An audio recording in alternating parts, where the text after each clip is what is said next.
Principal শালা শাইখুল হাদিস বিন শাইখুল হাদিস, তারা নির্যাতিত মজলুম আলেমদ্বীন হযরতুল আল্লাম মামুনুল হক দামাত বারাকাতুহুম আমাদের স্টেজে উপস্থিত হয়েছেন।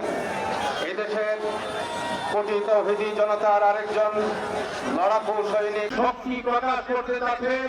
আমাদের দেশের ওলামাদেরকে, দাওয়াত তাবলীগের মুরব্বীদেরকে হুমকিতে বসে মাঠ ছেড়ে দিতে হবে এবং আপনারা আমাদের কথা মতোই কাজ করতে হবে।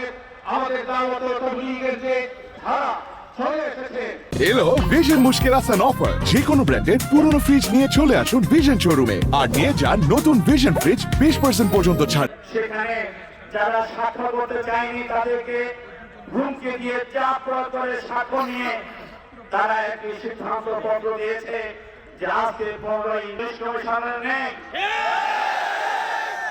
আমরা স্পষ্ট বক্তব্য বলবো, উপদেষ্টাদের বৈঠকের পরে নিম্নতম কোন সিদ্ধান্ত হওয়া মানে উপদেষ্টাদের সিদ্ধান্তকে বৃদ্ধাঙ্গুলি দেখানো এবং তাদের তারই প্রতিবাদে আজকের আমাদের সমাবেশ।